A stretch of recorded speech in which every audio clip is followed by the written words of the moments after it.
Hollywood insight Hindi पर आज हम एक्सप्लेन करेंगे 2021 में आई American thriller movie old. Movie एक फैमिली के बारे में है जो अपने हॉलिडे टाइम पर एक ऐसे बीच पर फंस जाते हैं जहां उनकी एज हर आधे घंटे में 1 साल बढ़ती है।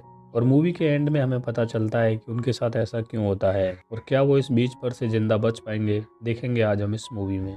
मूवी की शुरुआत में हमें एक फैमिली को वैकेशन पर जाते हुए दिखाया जाता है। इस फैमिली में एक लड़की मैडॉक्स, उसका भाई ट्रेंट, उसकी मदर प्रिस्का और उसके फादर गाय हैं। जब वो होटल पहुंचते हैं तो होटल का मैनेजर उन्हें वहां काम करने वाली मैड्रिड से मिलवाता है। मैड्रिड उन्हें पीने के लिए एक ड्रिंक देती है, बच्चों को घूमने के लिए कहती है। बच्चे जब होटल में घूम रहे होते हैं तो उन्हें एक लड़का मिलता है जो अपना नाम इदलिब बताता है। ट्रेंट और इदलिब की अच्छी दोस्ती हो जाती है।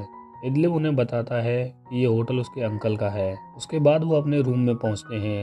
रूम में प्रिस्का परेशान नजर आती है। वो गाय से कहती है कि ये हमारा एक साथ लास्ट वेकेशन है और इसके बाद हम बच्चों को सब कुछ बता देंगे। असल में गाय और प्रिस्का एक दूसरे से तलाक लेने वाले हैं और उनकी बातों से पता चलता है कि प्रिस्का के पेट में एक ट्यूमर भी है जिसका अभी अभी पता चला है। गाय और प्रिस्का इस मुद्दे पर बात कर रहे होते हैं। इसी बीच ट्रेंट इदलिब के दिए हुए पोस्ट कार्ड को डिकोड करता रहता है जिस पर किसी सिंबल लैंग्वेज में कुछ लिखा होता है। अगले सीन में एक बीच पर एक लड़के और एक लड़की को दिखाया जाता है। वो वहाँ अकेले होते हैं। अगले दिन जब गाय की फैमिली अपने प्लान्स डिस्कस कर रही होती है तभी वहाँ होटल का मैनेजर आकर उन्हें एक स्पेशल बीच पर जाने के बारे में पूछता है। तो गाय इसके लिए हाँ कर देता है। तभी वहाँ एक महिला को मिर्गी का दौरा पड़ता है जिसका नाम पेट्रिसिया है और उसके पति का नाम जेरिन है। इसके बाद गाय की फैमिली गाड़ी से एक स्पेशल बीच पर जाती है। उनके साथ एक फैमिली और भी होती है जिसमें एक डॉक्टर जिसका नाम चार्ल्स है और उसकी पत्नी क्रिस्टल, बेटी कैरा और उसकी माँ एग्नेस है। उनका गाइड उन्हें बीच से थोड़ा दूर छोड़ देता है और उन्हें ढेर सारा खाना देकर बताता है कि बीच अब कुछ दूर है, यहाँ से उन्हें पैदल जाना पड़ेगा। फिर गाइड वहाँ से चला जाता है। वो सभी कुछ चट्टानों से निकलकर बीच पर पहुंच जाते हैं। बीच काफी शानदार होता है। तभी मैडॉक्स को वहाँ पर एक लड़का दिखाई देता है। ये वही लड़का है जो पहले सीन में दिखाया गया था। मैडॉक्स बताती है कि उसका नाम मिड साइज्ड सडान है। वो एक फेमस रैपर है। वो सभी वहाँ पर अपने अपने जुगाड़ सेट करते हैं और बच्चे आपस में खेलने लगते हैं। तभी ट्रेंट पानी में जाकर नहा रहा होता है तो एक लड़की की लाश उससे टकराती है। वो डर कर अपनी माँ को बुलाता है। लाश को देखने पर पता चलता है कि वो लड़की मिड साइज सडान के साथ थी। जब वो उससे पूछते हैं तो सडान कहता है कि वो इसी का इंतजार कर रहा था। वो अकेले तैरने गई थी लेकिन वापस नहीं आई थी। चार्ल्स पुलिस को फोन करता है लेकिन उन्हें पता चलता है कि वहाँ किसी के भी फोन में नेटवर्क नहीं है। तभी वहाँ जेरन और पेट्रिसिया भी आ जाते हैं। गाय और चार्ल्स उन्हें वहाँ पर जो हुआ उसे बताते हैं। चार्ल्स कहता है कि शायद उसे सडान ने मारा होगा। तभी क्रिस्टल आकर बताती है कि चार्ल्स की माँ को कुछ हो गया है। जब चार्ल्स अपनी माँ को देखने जाता है तो इसी बीच जेरन वापस जाने की कोशिश करता है लेकिन वो ब्लैक आउट हो जाता है। चार्ल्स अपनी माँ को जाकर देखता है तो वो कहती है कि उसे अजीब लग रहा है और थोड़ी देर बाद उसकी सांस रुक जाती है। प्रिस्का अपने बच्चों को ढूंढने के लिए जाती है। वो जेरन और पेट्रिसिया से बात कर रहे होते हैं। प्रिस्का उन्हें देखती है तो वो शॉक हो जाती है क्योंकि उसे पता चलता है कि उसके बच्चे बहुत तेजी से बड़े हो गए थे। फिर वो गाय को सब कुछ बताती है। दूसरी तरफ चार्ल्स सड़ान को मारने के लिए उसके पीछे भागता है क्योंकि चार्ल्स को लगता है कि ये सब कुछ सड़ान की वजह से ही हो रहा है। सड़ान अंदर आने वाले रास्ते पर जाता है तो वो दोनों ही थोड़ी देर में ब्लैकआउट हो जाते हैं। फिर सब लोग एक साथ इकट्ठा हो जाते हैं और वो समझ जाते हैं कि वहाँ कुछ गड़बड़ है। जिस रास्ते से वो आए थे उस रास्ते से वो वापस नहीं जा सकते हैं, इसलिए वो अलग अलग रास्ते से ट्राई करते हैं लेकिन वो फिर से ब्लैकआउट हो जाते हैं। गाय अपने बच्चों को चार्ल्स को दिखाता है। चार्ल्स कहता है कि उनकी एज डेफिनेटली बढ़ गई है। सब लोग बात कर रहे होते हैं तभी चार्ल्स चाकू से सड़ान के गाल पर कट मार देता है लेकिन थोड़ी देर बाद सड़ान का घाव बढ़ जाता है और सिर्फ निशान रह जाता है। वो सभी ये देखकर शॉक हो जाते हैं। फिर पेट्रिसिया सभी से पूछती है कि उन्होंने ये ट्रिप कैसे प्लान की थी। वो ये सब बात कर रहे होते हैं तभी प्रिस्का बेहोश हो जाती है। गाय उन्हें बताता है कि उसके पेट में ट्यूमर है। इससे बच्चे परेशान हो जाते हैं। गाय कारा और ट्रेंट को कहीं और खेलने के लिए जाने के लिए कहता है। फिर डॉक्टर प्रिस्का के ट्यूमर को निकालने के लिए कट लगाता है लेकिन तुरंत ही घाव बढ़ जाता है। जेरन कहता है कि वो फिर से कट लगाए और बाकी लोग हाथों से घाव को ओपन रखेंगे। फिर वो ऐसे ही करते हैं और ट्यूमर को बाहर निकाल देते हैं। थोड़ी देर बाद प्रिस्का को होश आ जाता है। इसी बीच सडान अपनी गर्लफ्रेंड की बॉडी को देखने जाता है। वो उसे देखकर शॉक हो जाता है क्योंकि वहाँ सिर्फ हड्डियाँ होती हैं। फिर वो कैलकुलेशन करते हैं तो उन्हें पता चलता है कि वहाँ टाइम तेजी से गुजर रहा होता है और लगभग हर आधा घंटा 1 साल के बराबर होता है। इस हिसाब से उनकी उम्र एक दिन में लगभग 50 साल बढ़ जाएगी। फिर वो अनुमान लगाते हैं कि ऐसा उन पत्थरों की वजह से हो रहा होगा जो उस बीच के चारों ओर हैं और उन्हीं की वजह से वो बेहोश हो रहे होंगे। फिर वो ट्रेंट और कैरा को बुलाते हैं, लेकिन उन्हें पता चलता है कि ट्रेंट और कैरा इंटीमेट हुए, जिससे कैरा प्रेग्नेंट हो गई और अब कैरा का पेट तेजी से बढ़ रहा होता है। वो जल्दी जल्दी उसकी डिलीवरी करवाते हैं, लेकिन उसका बच्चा पैदा होने के थोड़ी देर बाद ही मर जाता है, क्योंकि उसका दिमाग इतनी तेजी से हो रहे बदलावों को झेल नहीं पाता है। इसी बीच चार्ल्स की दिमागी हालत बिगड़ जाती है और वो उल्टी सीधी बातें करने लगता है।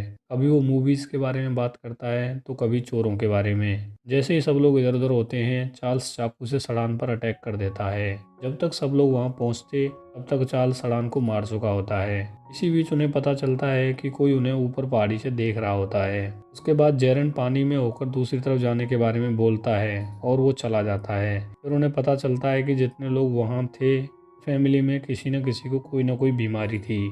जैसे पेट्रिसिया को मिर्गी, चार्ल्स को कुछ मेंटल प्रॉब्लम और प्रिस्का को ट्यूमर। और उन सभी को ऑनलाइन ईमेल आए थे, जिसके बाद उन्होंने वो ट्रिप प्लान की थी और कंपनी उन्हें अपने ही व्हीकल में लेकर आई थी और उनके पासपोर्ट भी होटल में ही थे। इसलिए अगर वो गायब हो जाते हैं तो उनका किसी को पता भी नहीं चलेगा। और उन्हें ये भी पता चलता है कि ऊपर से उन्हें कोई लगातार मॉनिटर भी कर रहा था। उसके बाद मैडॉक्स जब समुद्र में तैरने जाती है तो उसे जेरन की लाश मिलती है। वो जेरन की लाश को बाहर लेकर आते हैं। इसी बीच कैरा चट्टानों के ऊपर चढ़कर बाहर निकलने का प्लान बताती है और वो ऊपर चढ़ने लगती है। ट्रेंट उसे काफ़ी मना करता है, लेकिन वो नहीं मानती और जैसे ही वो ऊपर पहुंचने वाली होती है वो ब्लैकआउट हो जाती है और नीचे गिरकर मर जाती है। बाकी लोग भी धीरे धीरे बूढ़े होने लगते हैं। तभी पेट्रिसिया को मिर्गी का दौरा पड़ता है और वो हिल हिल के मर जाती है। गाय की आंखों की रोशनी भी कम हो जाती है और प्रिस्का को कम सुनाई देने लगता है। रात हो जाती है। प्रिस्का और गाय एक दूसरे को सॉरी बोलते हैं और कहते हैं कि अब वो एक दूसरे के साथ ही रहना चाहते हैं। मैडॉक्स और ट्रेंट को एक डायरी मिलती है जिसमें उन सब लोगों के नाम लिखे होते हैं जो उस बीच पर आए थे और उसमें ये भी लिखा होता है कि वहाँ के मैग्नेटिज्म की वजह से ही उनकी सेल्स इतनी तेज़ी से बन और मर रही हैं। ट्रेंट को तुरंत ही पता चल जाता है कि वो पहाड़ी से कैमरे में हमें रिकॉर्ड कर रहे हैं। दूसरी तरफ चार्ल्स की मानसिक हालत फिर से खराब हो जाती है और वो गाय पर चाकू से हमला करने लगता है। गाय अपने हाथों को आगे कर देता है, जिससे सारे कट उसके हाथों पर ही लगते रहते हैं और वो तुरंत ही सही भी हो जाते हैं। इसी बीच प्रिस्का एक जंग लगा हुआ चाकू ढूंढ लाती है और उससे चार्ल्स के हाथ पर कट मार देती है। जंग की वजह से उसका हाथ सड़ने लगता है और थोड़ी देर में चार्ल्स का पूरा शरीर सड़ जाता है, जिससे वो मर जाता है। इसी बीच क्रिस्टल, जो डॉक्टर की पत्नी है, उसकी कमर में बम्प निकल आता है और उसकी कैल्शियम की कमी होती है, जिससे उसकी हड्डियां टूटने लगती हैं। वो ट्रेंट को मारने के लिए उसके पीछे जाती है। उसे लगता है कि कैरा की मौत ट्रेंट की वजह से हुई है। ट्रेंट एक गुफा में घुस जाता है। क्रिस्टल उसके पीछे पीछे जाती है तो उसके हाथ पैर जल्दी जल्दी टूटने लगते हैं और वो जल्दी जल्दी जुड़ भी जाते हैं, जिससे उसका शरीर पूरा टेढ़ा मेढ़ा हो जाता है और थोड़ी देर में वह मर जाती है। ट्रेंट और मैडॉक्स अपने पेरेंट्स के पास जाते हैं, जो थोड़ी देर बाद बुढ़ापे के कारण मर जाते हैं। अगली सुबह सिर्फ ट्रेंट और मैडॉक्स ही बचते हैं और वो भी बूढ़े होने लगते हैं। फिर वो हिसाब लगाते हैं कि उनके पास सिर्फ 13 घंटे बचे हैं। अभी ट्रेंट कहता है कि उसे इदलिब ने एक पोस्ट कार्ड दिया था जिसे वो डिकोड नहीं कर पाया था। फिर ट्रेंट उस पोस्ट कार्ड को डिकोड करने लगता है। डिकोड करने पर उसे पता चलता है कि उस पर एक कोड लिखा हुआ था। उस पर लिखा हुआ था कि मेरे अंकल को कोरल पसंद नहीं है। वो दोनों उसका मतलब समझ जाते हैं और वो दोनों कोरल की तरफ स्विमिंग करने लगते हैं, लेकिन पानी के अंदर मैडॉक्स के कपड़े फंस जाते हैं और वो दोनों उधर उलझ जाते हैं। ऊपर से जो आदमी दूरबीन से उन्हें देख रहा होता है, उसे लगता है कि वो दोनों डूबकर मर गए हैं। फिर वो सारे कैमरे लेकर एक लैब में जाता है, जहां उसे होटल का मैनेजर और मैड्रिड मिलते हैं। वहां जाकर पता चलता है कि ये लोग बीमार लोगों को सस्ते में हॉलीडे टूर के बहाने यहाँ बुलाते हैं और मैड्रिड उन्हें आते ही दवाई वाला ड्रिंक पिला देती है। फिर वो उन लोगों को उस बीच पर छोड़ देते हैं, जिससे वो अपने दवाई के ट्रायल्स के असर का पता कर सकें, क्योंकि असल ज़िंदगी में ट्रायल्स करने के लिए दशकों लग जाते हैं, लेकिन इस बीच पर वो सब कुछ सिर्फ 2 दिन में ही कर लेते हैं। यहाँ इस लैब में ढेर सारे साइंटिस्ट भी काम कर रहे होते हैं। फिर अगले दिन जब नए टूरिस्ट आते हैं और मैड्रिड उन्हें ड्रिंक देती है तो ट्रेंट वहाँ आकर ड्रिंक को गिरा देता है। असल में ट्रेंट और मैडॉक्स वहाँ से बचकर निकल आते हैं। फिर ट्रेंट और मैडॉक्स सभी लोगों को उनकी सच्चाई बता देते हैं। वहाँ एक पुलिस अफसर भी होता है। ट्रेंट उसे वो डायरी दे देता है जिसमें गुम हुए लोगों के नाम होते हैं। फिर ट्रेंट और मैडॉक्स इदलिब को थैंक्स बोलते हैं। इसके बाद ट्रेंट और मैडॉक्स दोनों अपने घर चले जाते हैं और इसी के साथ ही ये मूवी खत्म हो जाती है। अगर आपको हमारा मूवी एक्सप्लेनेशन अच्छा लगा हो तो इस वीडियो को लाइक और शेयर कर देना और हमारे चैनल को सब्सक्राइब जरूर कर देना। धन्यवाद।